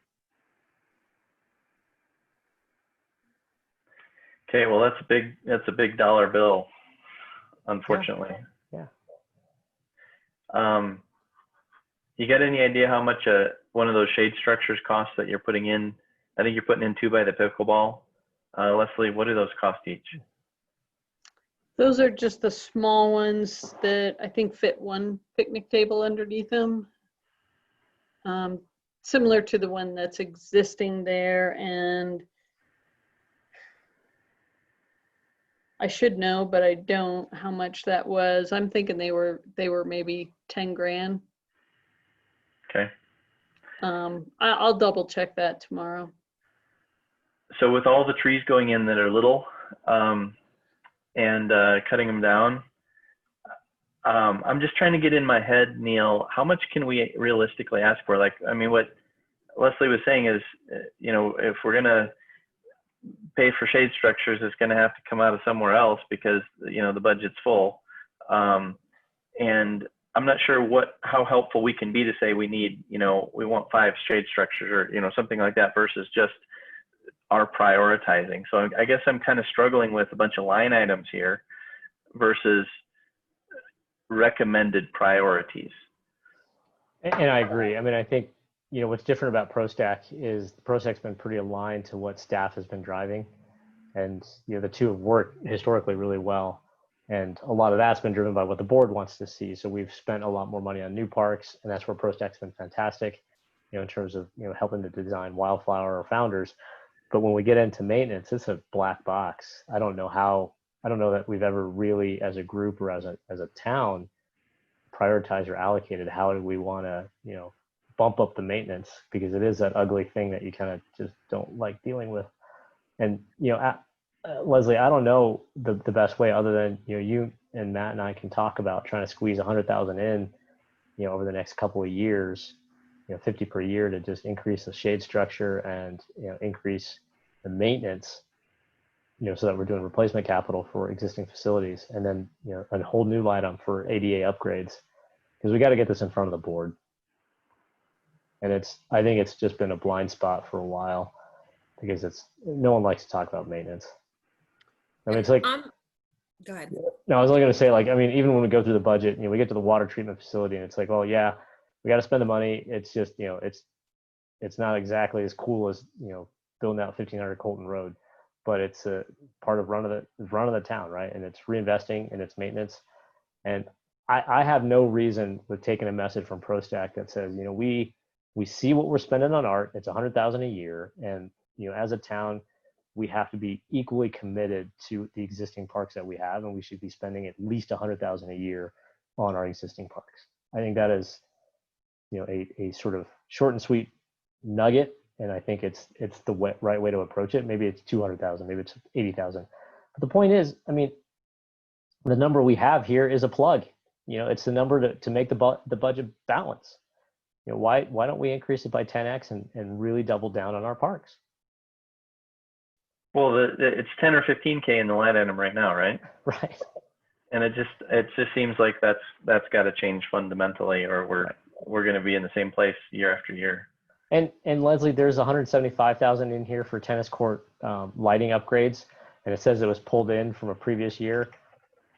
I don't know how badly we need lighting, but if we've got to push this out, I personally think that maybe we should look at improving or reevaluating how we allocate between the tennis courts today and 2021, and how we want to potentially look at our existing parks with maintenance capital. Yeah, the tennis court lights, my understanding is that sometimes they work and sometimes they don't.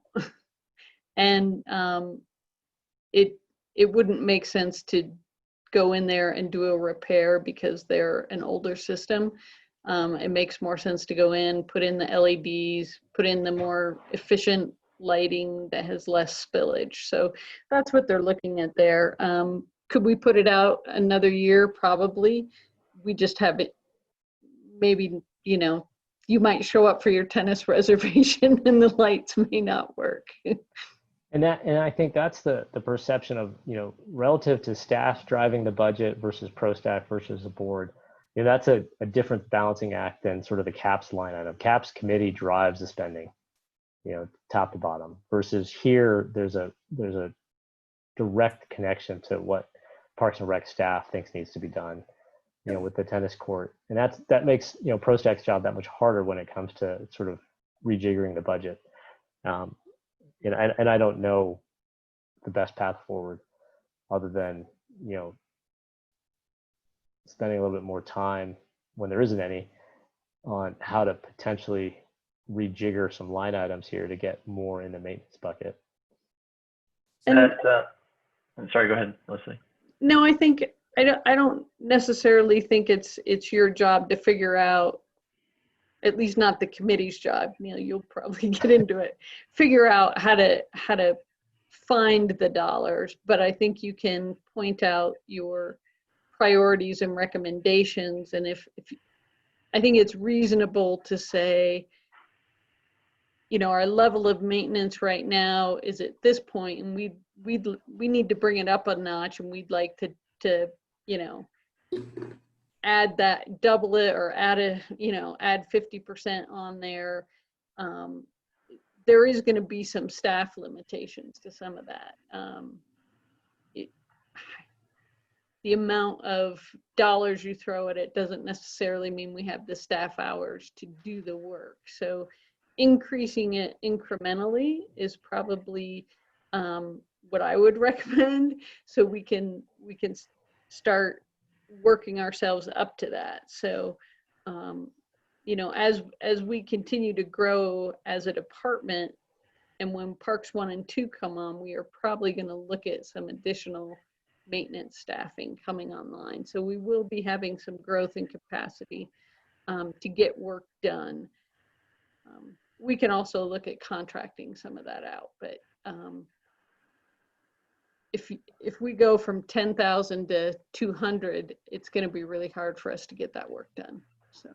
And I think Leslie's right. It's not PROSTAC's job to make the budget balance. It's the board's job to do that. So, I mean, if you come out of this and you have a sort of stair step to really increasing the maintenance budget, I think that is the right approach. And the board will take that under advisement and hopefully understand the need for it. I think Leslie's right. But if you walk in and say, hey, we cut down a bunch of trees, we're spending $100,000 on trees next year, let's put in 5 shade structures also, right? And if it's 10 grand a pop, and that's where, Leslie's right. It's going to take staff time to figure out where to put them, do the engineering involved with all that stuff. But, let's really start thinking about how to get this on the radar of the board and the community. So if we were going to pick, as far as specific recommendations, if we're going to pick some things to put together here and make a recommendation tonight, because I think we really need to, right, Neil? Yeah. Yeah. The things that I have in just going through the last while and last couple of years, and then putting together what I've heard tonight, park infrastructure maintenance, ADA compliance, shade structures, bike racks. I have maintenance about 3 times here on my notes, just to get on top of that. There's the dog park, small dog park potential. I think is probably, I don't know if we want to tackle that or that should be as part of a more Autry Park overall plan. But are there things that we've talked about that I'm missing in that list?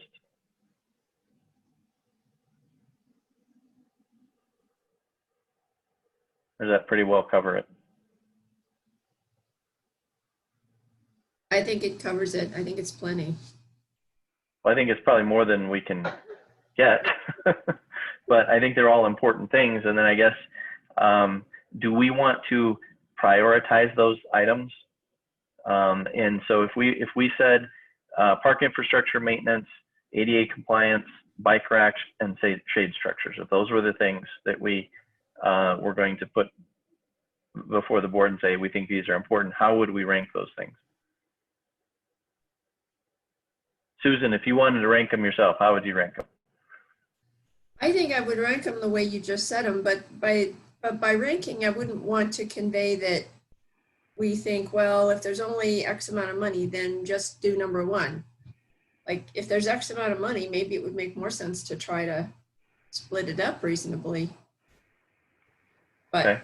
by the same token, I don't think we should have too long of a list. Like 4 is plenty. My book. Any other thoughts on that? I think that's a good point, Susan, of just, I mean, there's got to be some peanut buttering across all of them, and not just doing one for sure. Right. And I think all like the bike racks and the shade structures, they're not so much money that we couldn't at least get a few of those, I would hope. Right. The ADA compliance, that's a whole other magnitude of dollars. And then the maintenance is really just saying, hey, we got to be more serious about this with their dollars going forward, or we're going to kind of get behind the 8 ball, I think. So Dan, knowing that you always do this, have you already put a recommendation together for us? Just curious. No, I haven't. But I did just capture the high level recommendations that you had mentioned. So the maintenance observations and the desire to include additional maintenance budget, ADA recommendations. And that was something that Leslie pointed out is going to be a part of the PROST master plan. So it could just be part of the budget we asked for next year. And then suggest bike rack addition at parks where these aren't included, and we should suggest additional shade structures. Can we provide these recommendations without a vote because we don't have a quorum now? That is true. I don't think we can. I mean, I don't know. I guess we could put some general guidance that we could give to the board probably that has not been voted on. But yes, without Corbett, we don't. If we did that, Neil, and we put something that was just a sort of a guidance sheet together to give to the board, would it be useful to do that and vote on something formally next month when we can, or try to do it, I'd give Corbett a call, tell him to get back on the phone or something. What's the most helpful to the board, I guess, because really that's what this is all driving towards. Yeah, and you know so the next PROSTAC meeting is the 16th.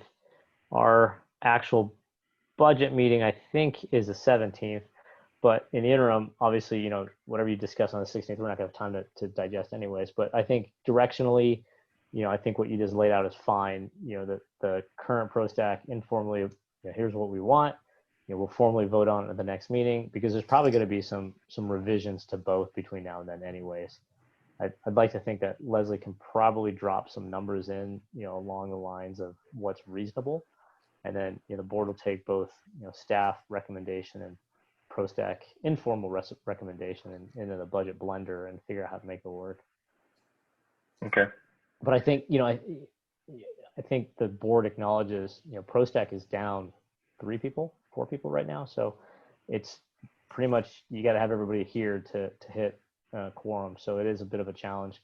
And that's partially because the board chose not to add anybody to PROSTAC because of the potential merger discussion. So, I mean, we kind of cut you off at the knees, and then to try to force you to get a vote makes it really hard. So I think, for the interim, what you laid out, Todd, I think is perfectly reasonable. Okay. So in our notes, Dan, can you have a section that's specific on this, and can we be fairly explicit in what we want the board to hear? Is it different than what I mentioned before? I think it's exactly what you said. I just wanted to maybe put a highlight in there that this is our informal recommendations to the board when they're considering the budget. Mm-hmm. Okay. Any other budget thoughts? Just a sidebar on the shade structure. I don't want us to always just think of the bench with the little, so Leslie, when you're pricing stuff out, can you look at like sales that will actually cover playground equipment, because that's, as a mom, that's where it's lacking. It's like the playgrounds are way too hot to even use. You got to get there before 10 a.m. or get there after 6. And yes, I can do that.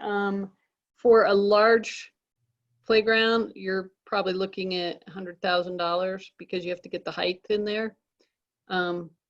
They have to be fairly high because you can't stand on the top of the highest playground and reach the shade structure. So we're looking at anywhere from 30 to 100,000 for. Okay. The main one that's really been impacted where all the ash trees have been knocked down is the South Pool one. And the South Pool playground isn't very tall. So, okay. That one we might be able to do for somewhere between 30 and 50. Yeah. Yeah. So that's just my 2 cents. Sarah, did you mean the North Pool or I'm sorry, South? North Pool. I'm sorry, North Pool. Yeah, North Pool where all the ash trees. Yeah. A lot of trees are missing. Yeah. And it's a fairly small and it's fairly low, so hopefully it won't cost as much as like to cover Purple Park. But Purple Park still has a lot of trees, so. Yeah, I think they told me the shade structures that are at the pool are like each one of those is about 30. So. Everything costs a lot more than you think, right? Boy, no kidding. Well, and the ones at North, we actually take that structure down every winter and put it back up. So any other thoughts on recommendation that we need to add, or are these 4 things good and we'll formally vote on them next month? And I think they're good. y'all good? Okay. So this whole OSAC PROSTAC combination fund. So that has been, I've been a little bit out of the loop on that, Neil. Is there any more guidance from the board to us in that? No, I mean, I think we're looking at you and you're looking at us, and it's like 2 mirrors looking at each other. I think we left the last PROSTAC meeting, and I think as time allows, you were going to meet with Ryan and then try to bring PROSTAC and OSAC together. Yes. And that's fine. Time, and So, of course. so with that, Neil, essentially, Ryan said that they were hoping to get some more guidance from the board before we had that meeting. And okay, and that's And why so we're in this bit of a now do we're loop. kind of now we're in this big loop. So I can certainly sit down with Ryan again and see if we can figure something out. But I really think it's I mean, we can come up with recommendations, we can do it this way or this way. But ultimately, I think it's going to have to be a board decision that guides us. Yeah, and what Matt did, Town Manager Magley did point out at the last meeting on the 10th of August is he wasn't sure that the board was fully on board with merging the two committees. So they were going to reopen the door to allowing applicants to get on the committee. So I think we're going to start seating people on OSAC and PROSTAC. But I think to me, the more valuable exercise out of this, and what I thought I saw PROSTAC get really close to, is that, you know, there's probably space for both committees, but it's redefining what it is that they do. And that has to happen yesterday. Yep. I don't know that that's going to come from a tops down from the board, but I think that's going to, I think where PROSTAC and OSAC were headed was if the two committees could redefine their scopes, you know, so that there's way less overlap, I think everybody would be better served. Because, I mean, I think philosophically, most of the board members don't want to lose volunteer positions. And as long as we're not stepping on each other's toes, I think we can find our way through here with both committees.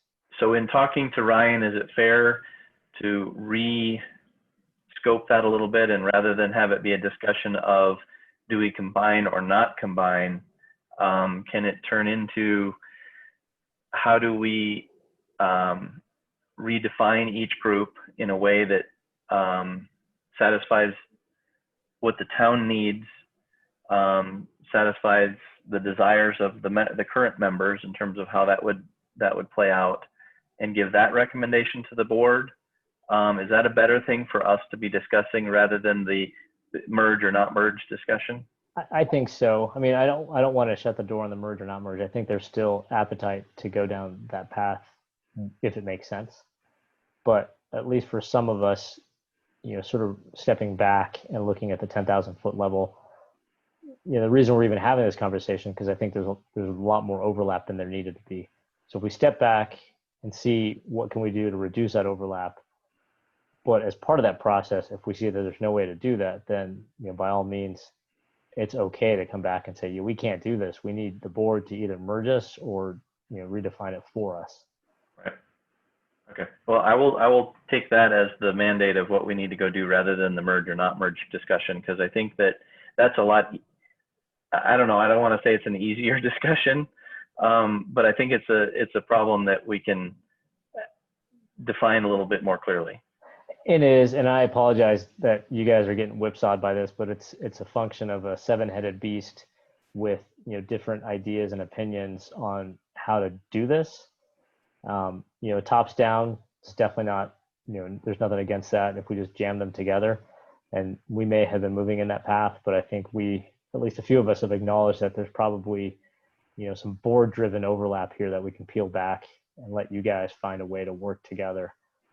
And I personally, I kind of feel with 1500 Colton coming forward, downtown sort of community space, that there's going to be more scope, you know, under the original charter for PROSTAC.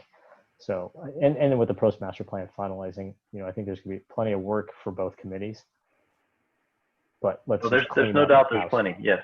Yeah, let's just clean up house on, you know, on R&R, and I think that, you know, I think if PROSTAC and OSAC can come to the board with sort of some cleaned up R&R, then at least the board can make the decision to agree or completely disagree and go towards a merger. Okay. So I will. I hope that helps, because I think that is, well, I think it's helpful to instead have the discussion be what it was of do we merge or not merge, or really how do we merge?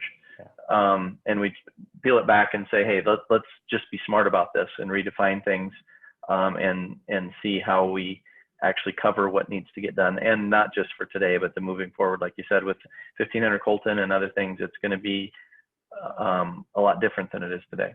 Yeah. Okay. Well, I will, unless there's anything else on that topic, we'll let that stand and move ahead. Look ahead. We just went through the stuff with Corbett on the trailhead art. Postmaster plan. Is there anything specific, Leslie, that we should be aware of? There's the survey coming up here at the end of the week. What else is going on in near-term milestones or things going on there? Well, we're really trying to steer people to the Shape Superior website, both for the Q&A from that first community meeting is posted there, as well as any feedback on the survey. So we're going to continue to post updates there about the master plan and what the next steps are and how people can get involved. So if you get questions, I would continue to steer people to that website for additional information and to stay updated. The folks who attended the first community meeting will get a direct invitation via email for the survey. I think we're going to be doing quite a bit of promotion on that next week. So we'll do some e-blasts and some Facebook posts to get people to participate. So. Is there going to be an additional community engagement online thing like we had, or is that the only one that's going to happen? I think there'll be additional opportunities. I think they're going to try and focus, have opportunities for similar groups to have conversations. So they can dig into some of the more detail of the plan versus just the real generic questions. So yes, I think there will be additional opportunities. Okay. Do we know, I mean, I don't have a schedule in front of me of what this looks like, but when is the next deliverable from these guys? When do we start seeing things? And when are these engagements going to happen? Is there some master schedule for this that exists? There's not, we don't have any dates set for future engagements at this point, other than the survey coming out. Their deliverables, we're currently working on the inventory and mapping with them really heavily right now, getting all of our GIS data updated and correct. So that's what we've been working on pretty heavily the last 2 weeks. I can see if there was a master schedule provided when we initially got started. I can get an update to you all if you'd like. Okay, that would be helpful. I'm just trying to, in my head, wrap around what's done, what's not done, what's next, kind of level setting in my head of where we're at. Yeah, understood. The consultants that they're utilizing out of Fort Collins are going to start working on some of the concept plans. So I think they're going to be bouncing some ideas directly off of certainly you all. And they are also meeting with Historic Commission and the Youth Commission, because those were two groups that they did not get in that first round. So. Okay. Any other questions on that? 1500 Colton, is it done yet? You know, it's interesting. They have taken down almost all the interior walls in there, and it looks so huge. It really is going to be nice. The next 2 months, though, are really going to be working on the structure. So they need to reinforce the steel roof in there to meet the new code. Based on it being an assembly space, the code is different. So they had to put a lot of new steel in the roof. And then they're going to be bringing in the steel structure for that mezzanine floor, that small second floor area. That's going to be like the next 2 months, some of the heavy work that's going on there. They're also during that time going to be working on doors, this what they call the storefront, the renovations that they have to do to put the new entryway in, and some of the floor grinding. So starting to work on some of the finishes, but mostly the steel guys are in there because they can't do a whole lot when they're in there putting the steel up. Well, it's good that we're making progress. It feels I think good. I think we're on schedule. You know, of course, we're looking at end of March for completion date, but I'm enthusiastic. Everything has gone pretty well so far. So from a staffing standpoint, do we have staff that's volunteered just out of the goodness of their heart extra hours to man this place? Or from a budget standpoint, again, what's going to go on? Are we going to have a building that opens and nobody to run it? What's We going on are that way? actually, we're working with our existing staff for the management of the building, or the you know, the oversight of it. And then we do have a budget line for part-time staff. Okay, good. Yep. I'm glad that's in there. Has there been any bites, Leslie or Neil or anyone else that you know of, on a partnership with a business, food or other things that want to go into there, or is that not making any progress? I know there's been some conversations, I think even before we started the renovations, Adam from Better City, he's our economic development consultant, has been looking around to see who's interested. There's been a couple of ideas that, we as a board weren't completely on board with. But I think he's still rattling the cages to see the type of partnership that could work. In my head, I kind of view this as sort of DIA is owned and operated by, City and County of Denver, and they lease out the individual spaces for businesses. And I kind of want to see something like that, at least a model. We own the building, we run the building, and then you as vendor A, B, or C can run the space.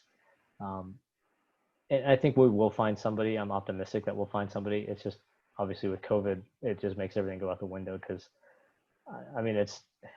it's like winner take all out there right now. It's, if you're big, you're going to win. If you're small, you're struggling to stay alive. And what we need is someone who's like mid-sized or small, and they're barely hanging on.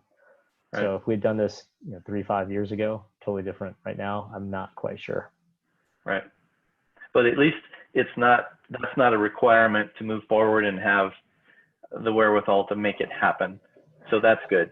Yeah, I know that's actually a really good point, Todd. I think the board recognized that, bringing a partner in is better financially, and it'll make operating and running it a lot cleaner. But for now, we are not going to hold back on moving forward. I mean, we green lighted the renovations in April, not having a partner.